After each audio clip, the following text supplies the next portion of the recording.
सुजीत। हाँ सर। सुजीत। हाँ सर, बैठिए। हम लोग केआईपी में पढ़ाते हैं, ठीक है। जी सर। तो हम लोग केआईपी के बारे में तो बहुत कुछ जानकारी है, लेकिन इसके अलावा और भी जानकारी होना चाहिए ताकि कोई बच्चा पूछे तो हम लोग बता सकें। जी। जैसे इसमें और होता है एसएचए या स्टूडेंट क्रेडिट कार्ड, तो इसके बारे में हम लोग को और डीपली जानना है, तो कैसे जान सकते हैं हम लोग? इसके बारे में तो विशेष नॉलेज तो चंदन गुरु जी के पास है, तो चलिए उन्हीं से पूछा जाए। हाँ, तो चलिए चंदन सर से पूछते हैं क्योंकि वो बहुत जानकार है, उनसे हम लोग जान जाएंगे तो फायदा रहेगा। चलिए चलते हैं। तो चलिए हम लोग सर से पूछते हैं।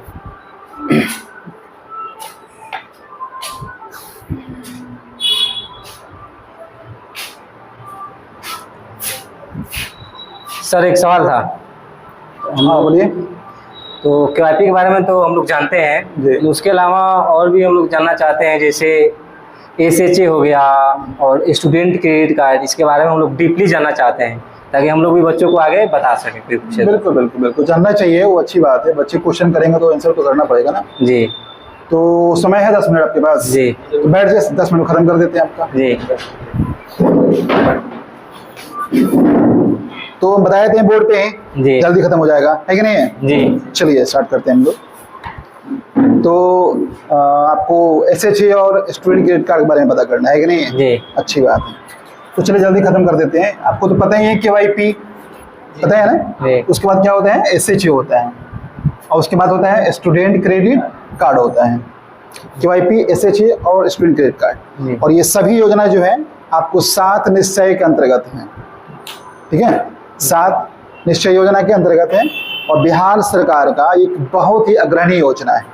इसके बारे में थोड़ा डीपली समझेंगे। केवाईपी क्या होता है ना, कि केवाईपी में जिनका भी 15 साल से ज़्यादा का एज है, जो बिहार से मैट्रिक पास है, यूपी के लोग नहीं कर सकते, झारखंड के लोग नहीं कर सकते, सिर्फ बिहार के बच्चों के लिए केवाईपी। जो बिहार में कम से कम मैट्रिक पास है, किसी भी डिवीजन से, किसी भी जाति से, किसी भी बोर्ड से, बिहार बोर्ड, संस्कृत बोर्ड, मदरसा बोर्ड या मुक्त शिक्षा प्रणाली बोर्ड से भी पास हो, तो कम से कम अगर 15 साल उसका एज है और लास्टली उसका 28 साल तक एज है, वो केवाईपी कर सकता है। तो मैट्रिक हो, इंटर हो, एमए हो, पीजी हो, कर सकता है। इसमें 2 साल और जुड़ जाएंगे ओबीसी के लिए, और 3 साल और जुड़ जाएगा एसटी और एससी के लिए। टोटल 33 साल तक आप केवाईपी बिल्कुल भी कर सकते हैं, कोई दिक्कत नहीं। अब केवाईपी में क्या पढ़ाते हैं इसके लिए हम लोग अलग से जानेंगे, ठीक है। चलो अभी हम फंसते हैं एसएचए के ऊपर। एसएचए का पूरा नाम होता है सेल्फ हेल्प अलाउंस, यानी उसका पूरा मतलब होता है कि स्वयं सहायता भत्ता, यानी स्वयं को सहायता करने के लिए गवर्नमेंट आपको एक भत्ता देती है, जिससे आपका कम से कम पढ़ाई से संबंधित कार्य पूरा हो जाए, उसको बोलते हैं एसएचए। अब इसमें होता क्या है कि इसमें गवर्नमेंट आपको 1000 रुपये हर महीने देती है, कंटिन्यू 24 महीने तक। टोटल आपको 24,000 रुपये देती है, यानी हर महीने आपको 1000 रुपये मिलेंगे अगले 24 महीने तक। प्रत्येक महीने 1000 रुपये आपको मिलेंगे। और उसके लिए क्या करना पड़ेगा कि आपको सबसे पहले केवाईपी सेंटर में रजिस्ट्रेशन कराना पड़ेगा। उसके बाद आपको वेरिफिकेशन के लिए जिला में जाना पड़ेगा, जहाँ पे एक ऑफिस बनाया जाता है, जिला निबंधन परामर्श केंद्र, इंग्लिश में डीआरसीसी ऑफिस, जहाँ पे आप जाएंगे, आपका वेरिफिकेशन होगा, फिर आपको एक रिसिप्ट मिलेगा, और रिसिप्ट पे एक नंबर लिखा रहता है, जिसे प्रत्येक महीने आपको अपने मोबाइल से मैसेज करना पड़ेगा। जैसे मैसेज करेंगे उसके 2-3 दिन के बाद 1000 रुपये आपके खाते में वापस आ जाएगा, और 24 महीना हम मैसेज करेंगे, 24 महीना आपको पैसे मिलते रहेंगे, जिससे आपको किताब को भी खरीदिए या आपकी मैट्रिक इंटर की जो पढ़ाई हो गई है उसके बेस पे आप नौकरी ढूंढिए, कुछ भी कीजिए। मैं एक थोड़ा बहुत सपोर्ट के तौर पे गवर्नमेंट आपको देती है, जो भविष्य में बढ़ा के इसको 60 महीना करने वाला है गवर्नमेंट। अभी तो 24 महीना मिल रही है, इसको 60 महीना यानी 60,000 तक मिलने की संभावना है। तो ये सारी की सारी योजना मिल सकती है, लेकिन इसमें कंडीशन है कि पैसे उसी को मिलेंगे जो इंटर के बाद आगे पढ़ाई नहीं कर रहा है, जिसकी पढ़ाई इंटर तक समाप्त हो चुकी है, उसके बाद वो नहीं पढ़ रहा है, लड़का हो या लड़की हो, उसी को ये पैसे मिलेंगे। जो बच्चा एसएचए कर सकता है वो केवाईपी कर सकता है, जो केवाईपी कर लिया है इन फ्यूचर में वो एसएचए का लाभ ले सकता है। दोनों में एज का क्राइटेरिया होता है। इसमें एज आपको चाहिए 20 साल से 25 साल के बीच में, यानी जिसको एसएचए का लाभ लेना है उनकी एज 20 साल से अधिक होनी चाहिए और 25 साल से कम होनी चाहिए, और इंटर पास होने चाहिए, तभी आप इसका लाभ ले सकते हैं, ठीक है। आगे बढ़ते हैं हम लोग। सर, ये जो रुपया लिखे हैं ये सरकार को देना है कि नहीं देना है? अच्छा, आप बोल रहे हैं कि जो 1000 रुपये मिलता है वो वापस करने के लिए, वो नहीं करना है। वो हर महीने आपको 1000 रुपये जो मिलेंगे वो आपके खर्च के लिए गवर्नमेंट देती है, जिससे आपको वापस नहीं करना है, वो आपका हो जाएगा। ये ध्यान देंगे। बहुत अच्छी क्वेश्चन है। आगे बढ़ते हैं। इसका नाम है स्टूडेंट क्रेडिट कार्ड। यानी इसका मतलब ये होता है कि आपको उच्च शिक्षा लेने के लिए पूरे इंडिया के अंदर कहीं भी उच्च शिक्षा लेने के लिए आपको सरकार एक राशि देती है। एक राशि निर्धारित की है, मैक्सिमम 4 लाख, और मिनिमम जितना आप चाहो, आपके पढ़ाई पर जितना खर्चा होता है, 50,000 होता है, 1 लाख होता है, 2 लाख होता है, 3 लाख होता है, मैक्सिमम 4 लाख। अगर 5 लाख होता है तो भी गवर्नमेंट आपको 4 ही लाख देगी, 1 लाख आपको अपने घर से मिलाना पड़ेगा। तो 4 लाख तक की एक राशि आपको गवर्नमेंट देती है, जो आप अगर देने में सक्षम नहीं है, आपकी फैमिली स्थिति अच्छी नहीं है, तो उस पैसे का लाभ लेकर आप अपने घर में किसी बच्चों को पढ़ा सकते हैं, लिखा सकते हैं। ठीक है। तो उसमें गवर्नमेंट क्या की है कि 60 कोर्स निर्धारित की है कि उसी 60 कोर्स में से कोई एक कोर्स आप कर सकते हैं। जिसकी जानकारी आपको और डीपली चाहिए तो आप सेंटर पे विजिट कर लीजिए। जितने व्यूअर हमको चाहते हैं सेंटर विजिट कर लिए। आपके पास कोई बच्चे आते हैं तो आप उनको बता दीजिए। तो 60 कोर्स में 2-4 कोर्स हम बता देते हैं, जैसे BCA, MBA, BTech, physiotherapy, dentist, है कि नहीं है।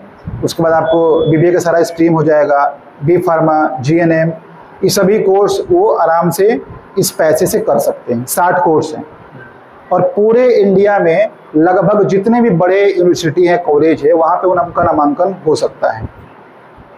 नामांकन कराने से पहले आपको ये देखना चाहिए कि जिस कॉलेज में आपको स्टूडेंट क्रेडिट कार्ड का लाभ लेके पढ़ना है उस कॉलेज का ग्रेड क्या है। जैसे नाइक ग्रेड क्या है, नाइक A है कि B है कि C है। उसका NBA ग्रेड क्या है, उसका ANIRF ग्रेड क्या है। यानी quality, content, environment, facility, placement, ये सब देखा जाता है। तो अगर NBA, NIRF और नाइक A ग्रेड है तो उस कॉलेज में गवर्नमेंट को पैसे देने में कोई दिक्कत नहीं है। B और C वाले को गवर्नमेंट पैसे कम देती है, इसलिए कि सरकार 4 लाख रुपये आप पे खर्चा कर रही है तो वो देख के खर्चा करती है कि कॉलेज किस प्रकार का है। ऐसा कॉलेज जिसमें से 100 बच्चों में से कम 90% बच्चों की नौकरी हो जाती है पढ़ाई के बेस पे, उस कॉलेज में गवर्नमेंट पैसा देना पसंद करती है कि ताकि आपका भी हो जाए कि गवर्नमेंट का पैसा उसको वापस मिल जाए। तो इसका प्रक्रिया अब क्या है, तो प्रक्रिया ये है कि सर्वप्रथम आपको रजिस्ट्रेशन करना पड़ेगा KYP सेंटर के माध्यम से। उसके बाद बच्चों को जाना पड़ेगा जिला में स्थित जिला निबंधन परामर्श केंद्र में, DRCC ऑफिस। फिर वहाँ पे उनका वेरिफिकेशन होगा। वेरिफिकेशन करने के बाद उनको वापस भेज दिया जाएगा। फिर 15-20 दिन वेट करने के बाद आपको फिर वहाँ से कॉल आएगा कि आप पुनः DRCC ऑफिस आइए। फिर आपको अपने अभिभावक के साथ, आपके भाई साहब हो, माताजी हो या पिताजी हो, उनके साथ जाना पड़ेगा। अपने साथ अपने सारा ओरिजिनल डॉक्यूमेंट, फोटोकॉपी, प्लस आपको 100 रुपये का स्टाम्प और एक रिन्यू टिकट लेके आपको वहाँ जाना पड़ेगा। और एक कॉलेज का बोनाफाइड लगेगा, जो आप कॉलेज में नामांकन लेना चाहते हैं उसका बोनाफाइड लेके जाना पड़ेगा। फिर वहाँ पे DRCC में एक डिपार्टमेंट होता है, क्रेडिट कार्ड डिपार्टमेंट, वहाँ पे जाएंगे और वहाँ पे सारे डॉक्यूमेंट की जांच की जाएगी। फिर एग्रीमेंट पे आपका सिग्नेचर, आपके पेरेंट्स का सिग्नेचर करा के फिर आपका एग्रीमेंट हो जाएगा, आपको वापस भेज दिया जाएगा। ठीक है। फिर जांच की जाएगी कि आपका सोर्स ऑफ इनकम क्या है, फैमिली में, घर में कैसी स्थिति है। फिर ये देखा जाएगा कि आप जिस कॉलेज का नाम दिए हैं उस कॉलेज का ग्रेड क्या है, NABA क्या है, NIRF क्या है, क्वालिटी क्या है, हॉस्टल कैसा है, कैंटीन कैसा है, पढ़ाई का माहौल कैसा है, पिछले 5 साल का रिकॉर्ड क्या है। उस बेस पे फिर उस कॉलेज में आपका नामांकन हो जाएगा और गवर्नमेंट के पोर्टल से उस कॉलेज के अकाउंट में पैसा क्रेडिट हो जाएगा एक सेमेस्टर का, पहला ईयर का। फिर कॉलेज से या तो आपको कॉल आएगा, नहीं तो आप कॉलेज को कॉल कर लो और जाके कॉलेज में आप एडमिशन लो और पढ़ाई स्टार्ट करो। हर साल एक बार जांच होता है आपके सेमेस्टर स्टार्ट होने से पहले और फिर पैसे जाते हैं। अगर 4 साल का कोर्स है तो 4 बार जांच होगा, 4 बार पैसे जाएंगे और आप वहाँ पढ़ सकते हैं। वो पैसे बिल्कुल कैश नहीं मिलेंगे, जिस कॉलेज का नाम दीजिएगा उस कॉलेज में पैसे चले जाएंगे, आपको कैश नहीं मिलेंगे। ठीक है। और उसमें कंडीशन ये है कि अगर 3 साल का कोर्स है या 4 साल का कोर्स है तो जितना साल का भी कोर्स होगा उतना साल तक गवर्नमेंट वो पैसे देने के बाद भी आपसे बिल्कुल भी सवाल नहीं करेगी। जैसे ही आपका कोर्स खत्म होता है उसमें सरकार 1 साल का और रेफरेंस देगी, यानी 4 साल का कोर्स है तो 5 साल, 5 साल का है तो 6 साल। 6ठे साल के बाद गवर्नमेंट आपसे पूछेगी कि आप क्या कर रहे हैं।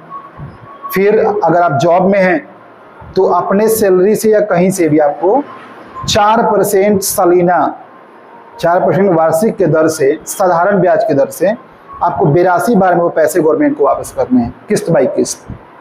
अगर लड़के हैं तो, लड़कियां हैं तो फैसिलिटी थोड़ा सा और बढ़ जाती है। आपको जितना भी पैसा खर्चा हुआ पढ़ाई में, उसका 1% सालाना साधारण ब्याज के दर से गवर्नमेंट को पैसे वापस करने हैं। जैसे मान लेते हैं कि 4 लाख आपके पढ़ाई पे खर्चा हुआ है, तो लड़कों को 16,000 देना पड़ेगा साल में, लड़की है तो उसको 4,000 देना पड़ेगा, और आपको पैसे गवर्नमेंट को वापस करने हैं ताकि गवर्नमेंट वो पैसे किसी और को पढ़ाई के संबंध में दे। अगर आप देने में सक्षम नहीं है, जॉब नहीं हुई है, तो उसके लिए भी सारी की सारी इन्फॉर्मेशन है हम लोग के पास। उसके लिए आपको अलग से समय देना पड़ेगा, उसके बारे में डीपली बताया जाएगा। तो यही तीन योजना है। आपसे अगर कोई डिस्कस करते हैं तो आप उसको बता सकते हैं और उसकी हेल्प कर सकते हैं। विशेष जानकारी होगा तो हमसे कंसल्ट कर सकते हैं। बाकी एक और लास्ट इन्फॉर्मेशन है कि जो बच्चे KYP करते हैं उनके पास ही दोनों ऑप्शन हैं, या तो SHA करेंगे, नहीं तो स्टूडेंट कार्ड करेंगे। अगर SHA कर लिए तो उनको स्टूडेंट क्रेडिट कार्ड नहीं मिलेगा, स्टूडेंट क्रेडिट कार्ड कर लिए तो SHA नहीं कर सकते। इसलिए KYP करने के बाद या तो SHA कर सकते हैं, नहीं तो स्टूडेंट क्रेडिट कार्ड कर सकते हैं।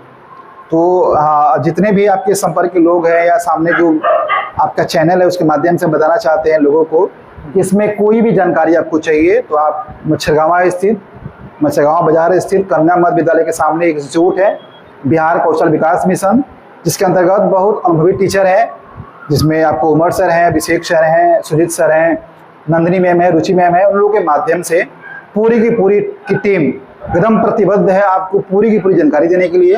सुबह 6 बजे से शाम को 7 बजे तक ऑफिस खुल जाता है। आप कभी भी किसी भी जानकारी के लिए आप आएँ, सर से मुलाकात करें, और आपके अंदर जो भी डाउट है, जो भी क्वेश्चन है, उनको ये आपको ख़त्म करेंगे। उसके लिए आपको आधे घंटे लगे, 1 घंटे लगे, आपको संतुष्ट करके यहाँ से भेजा जाएगा और पूरी तरह से आपको यहाँ पे नाराज बिल्कुल भी नहीं किया जाएगा। तो और ज़्यादा जानकारी चाहिए, आपको डीपली जानकारी चाहिए, तो आप आइए सेंटर विजिट कीजिए और पूरी की पूरी जानकारी प्राप्त कीजिए। धन्यवाद। समझ में आ गया आप लोगों को? जी सर, थैंक यू सर।